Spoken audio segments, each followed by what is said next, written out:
welcome everyone. This is our session today on the AZ 801 certification exam. There are two parts to this certification as a whole.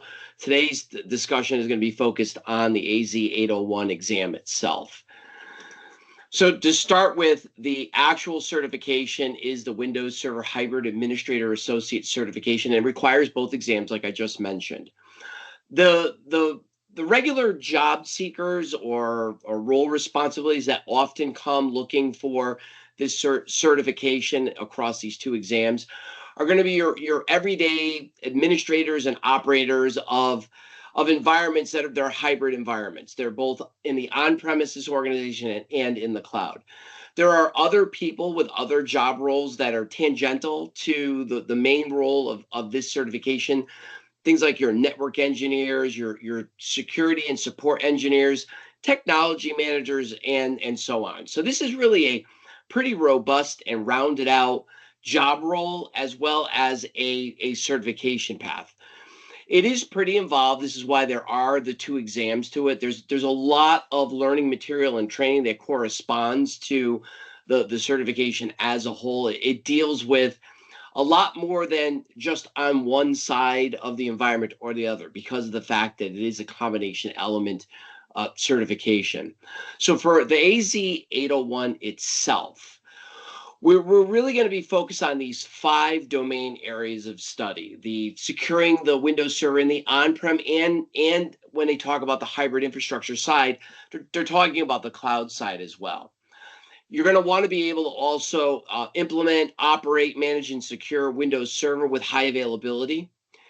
Be able to deploy these solutions and services and resources in a disaster recovery configuration, so you can very quickly recover in the event of a natural disaster or some other type of an emergency. Be able to migrate your servers and your workloads. So there are going to be situations where you've got a currently on-premises workload that you may want to move up to the cloud. There may be something for some governance aspect or something that changes with compliance rules that kind of require you to pull it back out and be able to even migrate it back in the other direction. So you're gonna need to understand how that works and what you're responsible for with respect to moving these workloads and the data back and forth. Mainly the idea is migrating out of on-prem up to the cloud, but you always have to kind of keep in the back of your head that there may be that oddball situation where you actually have to come back the other way. And a pretty decent piece of this too is monitoring and troubleshooting your entire environment. So I know this sounds like it's a pretty broad scope for one part of this certification, and it is. It's pretty involved. You can kind of see from these domain areas of study, they're pretty balanced. It's a little bit lighter on high availability and disaster recovery, but everything else is pretty evenly distributed throughout the entire knowledge set and course set, if you will. So one subset of features and responsibilities is implementing security solutions. Now, these are a subset of the elements that you would need to know and understand how to do. These are areas of focus that you're going to want to make sure you know fairly well before you try to tackle the AZ 801. You're going to need to understand how to configure and utilize BitLocker for your data protection. So this, again, is going to deal with BitLocker in its entirety, right? For servers that are in the on-premises environment, servers that are up in the cloud, and even removable drives and other attached storage. You're going to need to have a good understanding of how BitLocker operates and functions and how you can use it to secure your data. Understanding how Windows Defender works from the malware protection standpoint. So this is your Defender, mainly your Defender for endpoint element, but Windows Defender in its entirety, right? When we talk about malware, we're generally speaking about wherever the defensive element from Windows Defender kicks in. So could it be Defender for storage? Sure. If there's data and information there and there might be malware attached to that, you're going to need to understand how Windows Defender is going to operate for storage. If one of your deployments is an Internet of Things, you may need Windows Defender for Internet of Things. It's really going to be a matter of being able to ascertain for your environment where Windows Defender would come into play and how you can protect your resources and your data. Another element is going to be all about just enough administration. Now, I like to talk about JEA as a little, I don't know what you would call it, hyphenated or slash element. I like to speak to JEA as just enough access as well as just enough administration for role-based access control, right? So let's start higher up on the administration side. You definitely don't want to have a situation, especially with privileged roles, where you're giving too much administrative control away. If you've got different roles in the organization have to do particular things and they are at a privileged level, you don't want to allow more administrational access than you need. If you are working from the aspect of the resource itself, then you're going to want to allow administration on the platform or the resource side. If you need some level of administration of the data itself, you're going to have a different role for administrative access to the data side. Now, if there's one individual that handles and manages both, that's great. Still create two different roles for resource administration as well as data administration. And you can always assign that one individual to the two different groups that might end up, having to administer that element. Now, the same is true for just enough access, the other JEA I mentioned, right?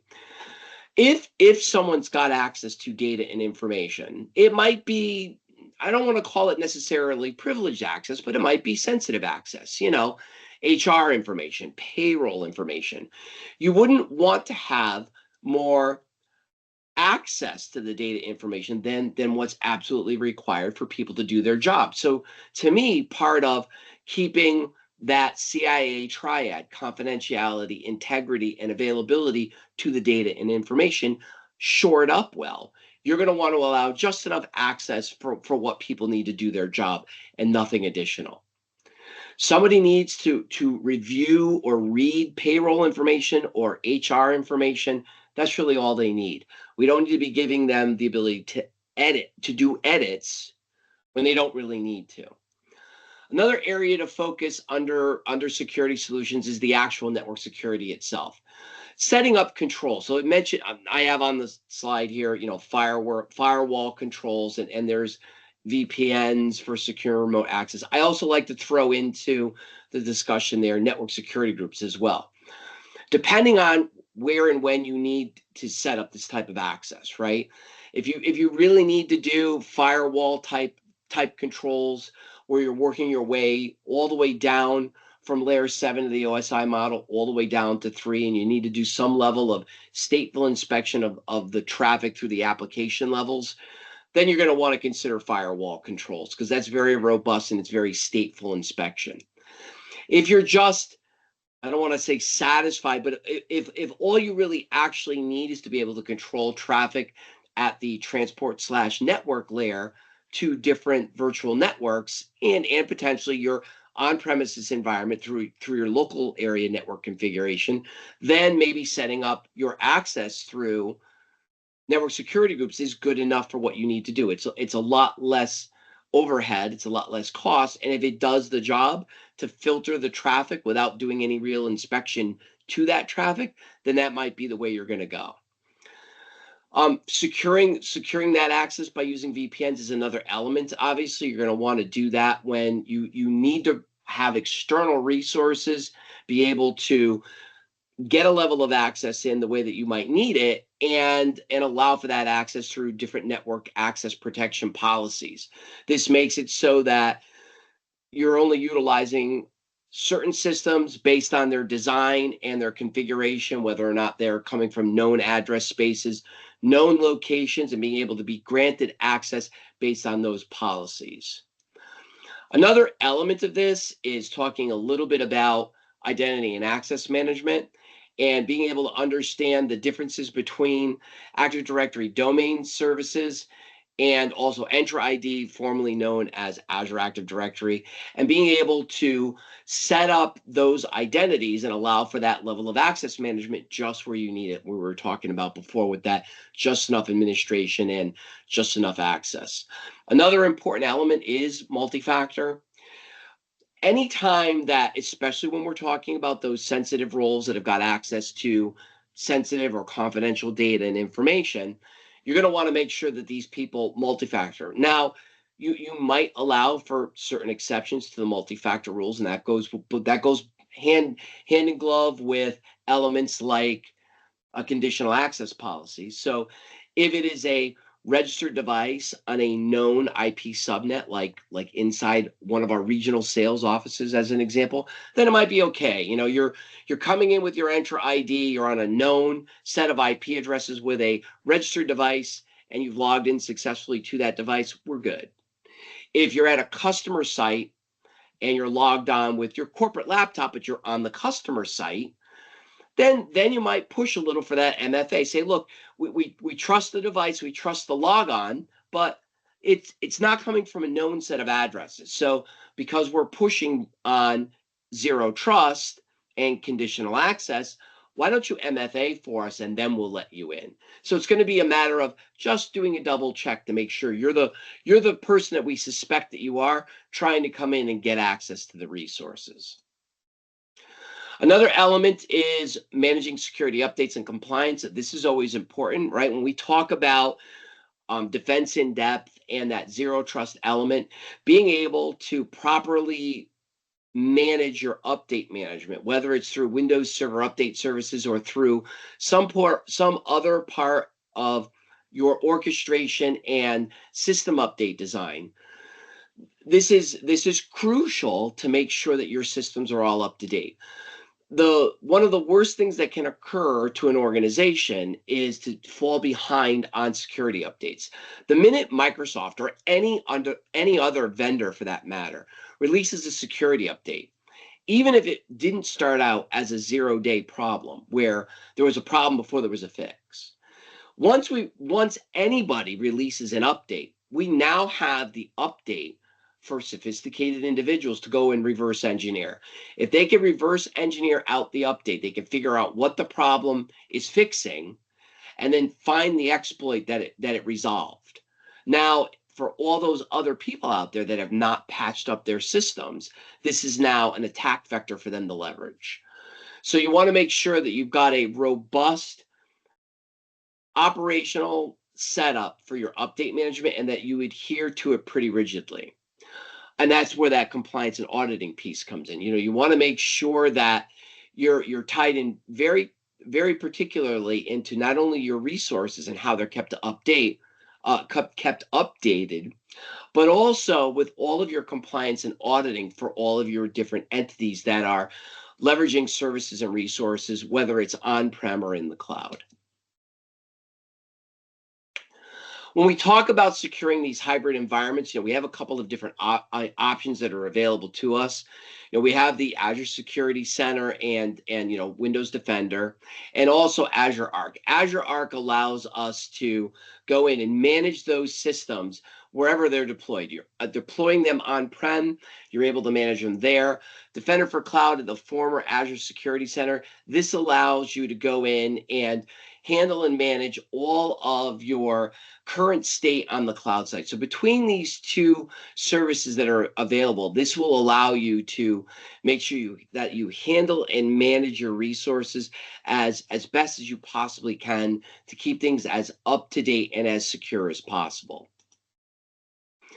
Another element to handling and managing these different resources is how you configure some of these disaster recovery scenarios, as well as your availability and reliability setups. So one element to this is also centered around failover clustering, setting up and not only setting up your clusters and your network storage configurators, but also the different roles that you might want to leverage and utilize these for inside your service setup. So these can include your Hyper-V configuration in the on-prem environment. If you've got a configuration where you're serving up the backbone hardware side element to your cluster configuration for all of the virtualization that you're doing on-prem. You're going to want to make sure that you've got those cluster roles set up in the on-prem environment to deal with outages and failures within those configurations. And the same is true as another example with your SQL deployments. Whether those are on-prem or in the cloud, you're going to want to set up your service however you might be leveraging it. So if you're going to configure infrastructure as a service SQL setup and you're going to be managing the virtual machine side of that kind of a configuration, you're going to want to make sure that you've got the number of systems that you're going to need and the number of database connections that you're going to require in order to keep that configuration and that service running in the event of a failure or a problem. If you leverage it from the platform as a service side, then you're going to be operating from the setup where we're going to let Microsoft, the cloud service provider, handle up our configuration for SQL and let it host our data. So we know that as part of that type of element, we are allowing Microsoft to do all the management piece, and we are going to deal with our data and our backup of our data that's going into that database configuration. Other elements with respect to availability and reliability of services is going to be network load balancing, whether that's done strictly through your network load balancing configuration or doing Azure load balancing. This is going to make it so that from the network perspective, that your resources are always readily available. Think about any large web presence that you see today, and it's very simple to configure the idea that, hey, when I go to reach that resource, I know I'm not hitting server 22. There's going to be a host of systems that are going to be in that environment in a web farm. I'm going to end up hitting one of them because I'm querying that web service, whatever it might be. Whether I'm online shopping or I'm doing stuff with my insurance or I'm reading the news, I'm hitting their web front end, probably an application gateway and or a load balancing configuration. And I am being serviced through that load balancer to the system with the most availability, with the least amount of latency, so that I get a very quick and robust response. And that's where the load balancing comes in to distribute that traffic across those different resources so that I get a very good response as an end user. From an administrative point of view, you need to understand which systems are critical and how critical are they. What are the mean time to recovery points that you need to meet for these different systems? And how do you want to configure these? Obviously, when you're starting to involve additional services like load balancing, like additional VMs to distribute the service load to, you are taking on additional cost. But the idea there is when these services are in use and our customers and our end users are getting the type of response they get, they're being serviced well. So you've got that balance between what our customers expect or what we expect out of the service to our customers, even if it's an oddball time of day and it's more idle than it would normally be, and make sure that we can deliver that pretty steadily throughout the day. When we think about high availability, we're going to be thinking about things like always on availability groups and Hyper-V replica configurations. This is going to be for our SQL deployments. We want to make sure that we've got these availability groups so that our SQL services are always available for whatever use it might be, whether or not it's a web front end that's going to get queried directly from customers that come inbound and make queries into a database through the front end web application, or the high availability side just from the virtual machine element. We talked a little bit about a few minutes ago about how we want to make sure that we've got the right type of cluster configuration for our Hyper-V configuration. With Hyper-V replica, this makes it so that we've got that high availability for our virtualized resources so that if there's a virtualization problem, it is quickly repaired and a new virtual machine is redeployed. If we've got a hardware issue, we've got redundancies built into our configuration to also handle that type of problem. Another element that's going to be discussed and addressed within the AZ-801 certification exam, and the study materials that you might be using for your study is going to be all about how you maintain that integrity element to your data, right? That confidentiality, integrity, and availability of data. So the main elements with backup and restore are going to be the availability and the integrity of data. If there's an issue with data has become corrupt. We've got not only an integrity problem, but we've got an availability problem. People can't get access to certain data and information because the data set is corrupted. We need to be able to restore it, whether that's in the on-premises environment with Windows Server backup, or if we're backing everything from the on-prem environment up into Azure and/or our additional services in Azure itself. Backing up data is only part of the element. We also want to be able to do successful restoration of that data and information. And as part of your study for AZ-801, you're going to want to make sure that you have a good understanding of the process of both of these. Not only the backup routines, the traditional daily, incremental, differential, weekly, monthly data sets and all of that. Those are important to know. You also want to make sure you understand how these are managed from, again, both the on-prem environment side and the cloud side, and the fact that Azure Backup in the cloud can extend on-prem, how you can set that up for use as well. Another element, as we kind of mentioned, we already grabbed the Hyper-V replica piece, is also talking about Azure Site Recovery. The idea with Azure Site Recovery is that it allows for the ability not only to replicate your on-premises configurations into Azure, but it also does your site-to-site setup in Azure as well. So in your on-prem solution, where you've got your services and resources operating on-prem, you may want to have a setup where you're no longer backing up to your own third-party site or your own secondary data center, which you might have available to you or not. It might be a cost element as you start to move to the cloud to start to decide, hey, we're going to run some things on-prem for a while, but we'd like to get rid of that secondary data center, the building, the location, the security that's required, the rent and the taxes and the insurance and whatever else you have to deal with over there. And we'd like to take advantage of this Azure Site Recovery element. So we've got our service where it's readily available out of the on-prem environment and hosted outward to general customer use. But if we've got a problem on-prem where our on-prem location is unavailable for whatever reason, we would want to have that site replication to Azure Cloud to temporarily make it available there. And then when we restore on-prem, bring it back.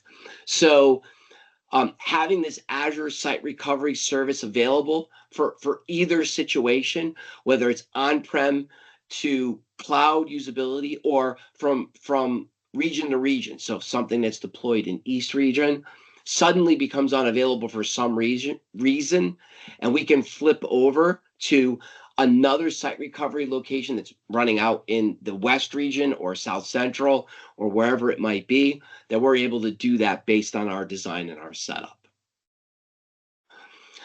With any of these elements, there's always this testing and validation piece, and this is important to know for the exam as well. So the idea here is kind of like what I mentioned, simply from the backup element, but also for site recovery. So I'll quickly talk about the two different elements. You want to be able to perform these disaster recovery drills. And again, to me, this is both on the data side with, hey, I backed up stuff and I've gotten successful backups out of everything. All right, so take some of that data and actually restore it and try and access it. Try to read it. Try to plug it into a test configuration. Is the data usable the way that it should be? Only after you do all of that can you confirm that the backup is a success. You might get a successful backup, but then on restoration, it doesn't restore the data in a format or a style that's needed to connect to the application service that was using it and be able to allow the users to leverage it the way they need to. That is not a successful restoration. Oh, the data might be intact, but the usability to the application isn't working. So you have to fix that piece of it.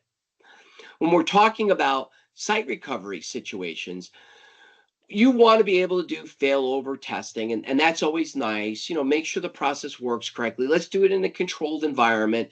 We're gonna do it over the weekend, or do it at a low usage level, 3 o'clock in the morning, some oddball Wednesday. Don't ever do anything on a Monday or a Friday, whatever the case might be. You want to be able to fail it over. We're on-prem, we're going to flip it up to the cloud and make sure it's available from the website. So we're going to do that in a nice controlled manner, run it there for an hour, and then fail everything back and make sure that we can reach it again in the on-prem environment, and we've put everything back the way it is. A disaster recovery drill is a little bit different. It's some elements of failover testing while everything's on fire. So in a scenario like that one, it can be a little bit more tricky. It can be a little bit more involved. The idea is you're not making it a very set up and smooth failover, right? You want to have something break so you could test out, how do all the procedures work when something is on fire. Now, still, I wouldn't recommend doing it. I would not run a test in the middle of a workday, even though that's when an actual problem may occur. But you want to be able to see what happens when you throw a lever or a switch, to use a metaphorical example, and something is going to trigger out and break. At that point, other elements fail over. Now, does everything move up to the cloud like it's supposed to? Or if you're in the cloud already, does everything move over to the other region like it's supposed to? When something trips out and there's a fault, does everything roll over automatically like it should? And then you're able to figure that out as part of that true disaster recovery drill and see how all of those elements work out. So for the exam, these are things you're going to have to understand in concept and design.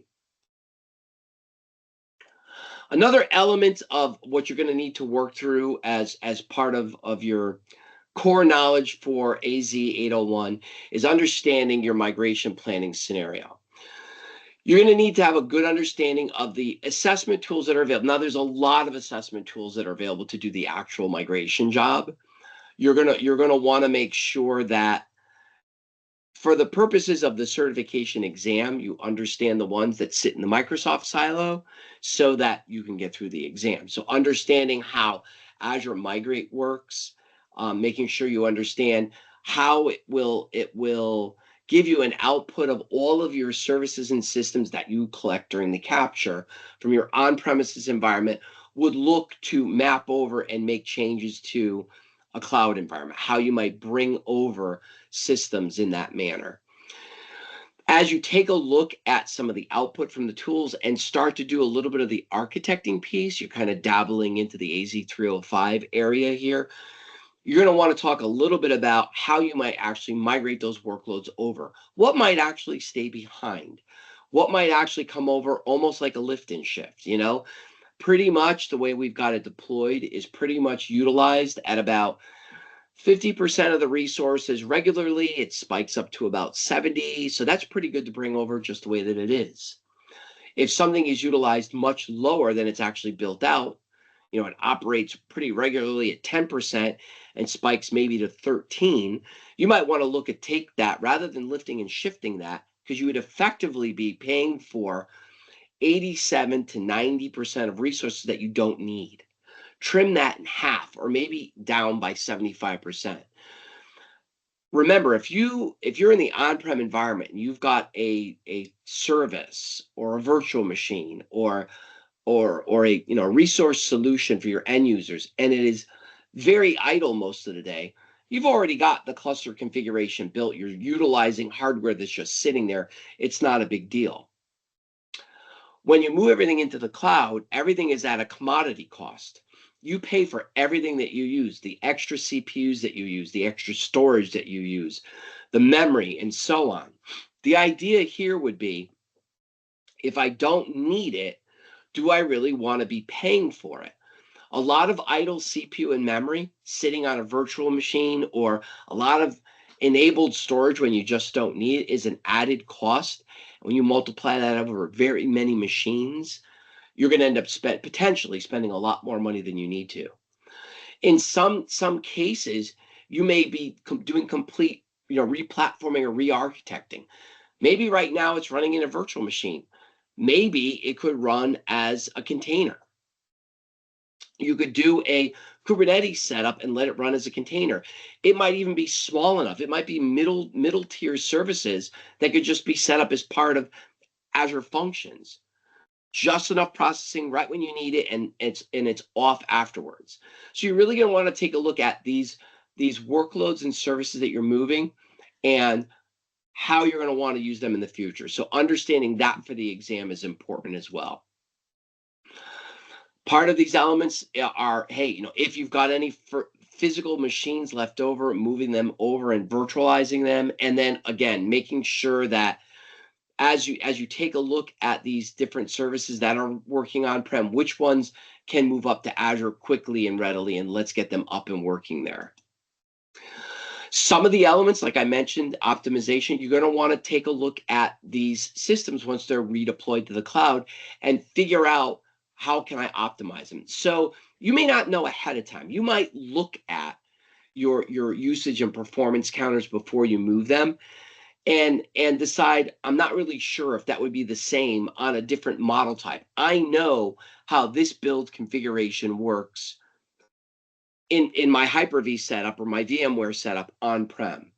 But if I'm dealing with a certain SKU, a certain VM size that's up in Azure, with the different type of throughput to disk and the different IOPS that are available, maybe it operates and functions a little bit differently. I might want to let it go in almost a lift and shift case and babysit it really, really quick the first week or so, and then optimize it, cut down that cost a little bit.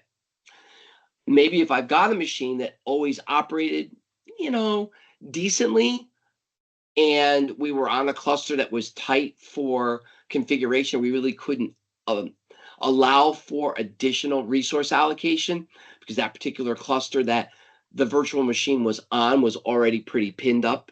So now that you're in the cloud, you might be able to actually allow for the additional resources to get a better performance out of it. And you're going to do this with all of your monitoring and management in place.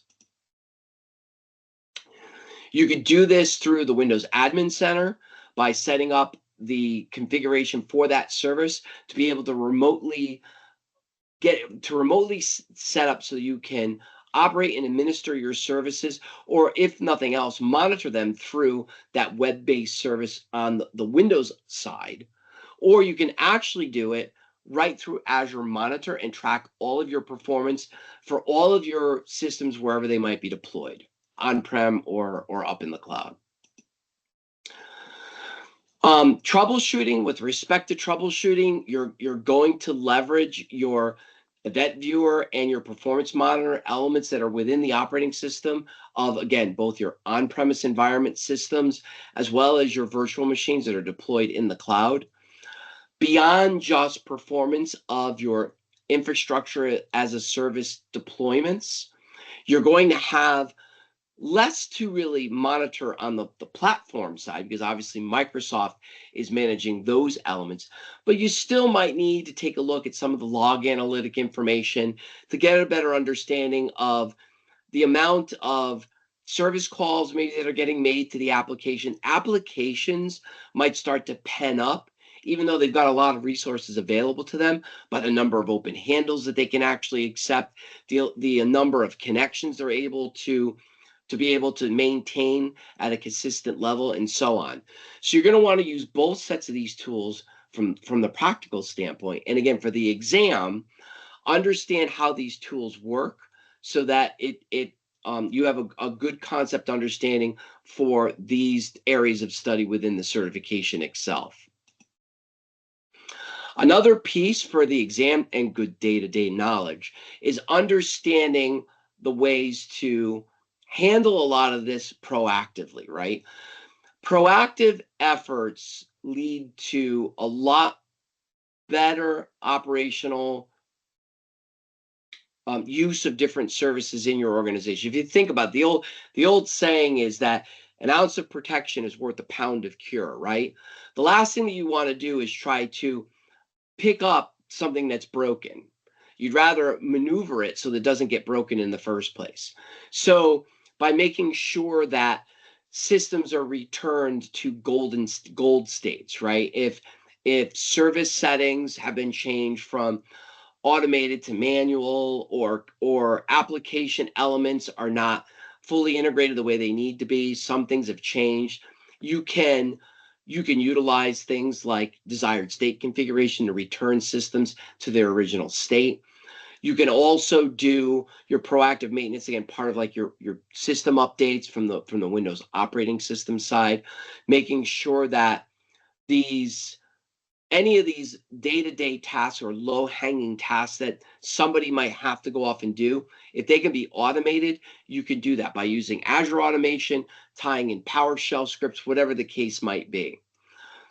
Being able to utilize alerting and notifications within Azure, within Defender for Windows Defender, whether it's Defender at Endpoint or Defender for Cloud, or even through proactive hunting through something like Azure Sentinel, you're able to come in and take a look at any potential problems that you might have with your different resources and be able to get a better understanding of, hey, this looks like we could have a problem going down the line. Let me take care of it now before it's an issue. So understanding those elements for the exam are important too, because it gives you a good understanding of that element within that series of knowledge set for the certification as well. So just to kind of wrap up, and then I'll open up the floor to see if there are any questions. For the AZ 801 exam, you're really going to want to understand that Windows Server operational piece, right? You're going to need to know still some physical elements if you're dealing with any physical systems. Definitely virtualization, both on the Hyper-V side and assumed other third-party products like VMware. So on-premise, private cloud, virtualization elements, as well as anything that's operating up in the public cloud. You're going to want to have a good, solid understanding of the security elements like we talked about, being able to make sure that your resources are secured, that you're using the right types of role assignments for your identity and access management, that you're doing just enough access and or just enough administration to those resources to allow the end users to do their job, whether their job is day-to-day functions or at the privilege role level, and making sure that they have just enough, right? No more than they need to get everything done. Understanding how to properly manage and operate and orchestrate all of the different services that are running in your organization, as well as what is the best way to get that balance between cost and reliability and availability, and ensuring that high availability for the most critical sets of resources that are out there, and be able to recover from a complete element failure of a part of it and continue to operate even at a hindered point, and being able to still serve the customer so that the resource is not down in its entirety and is readily available, even though there might be a little bit of lag on the service because there's a partial failure of availability. All right, and with that, I've got just a couple of links here that I can kind of give everybody. Let me just grab them here and drop them into the chat for everybody so that they are available. And it doesn't look like I have access to this. Oh yeah, here we are. I don't seem to have access to it. Oh wait, here it is. It says chat is only available. I'll also put the links to when I post this video in YouTube. I'll put them in the comments. If I can figure out how to do that. Right this moment, it says chat is only available during the meeting. So somehow, I'm not sure why, but yeah, that's weird. So, all right. All right, so I guess with that, I could see maybe if anyone has any questions. I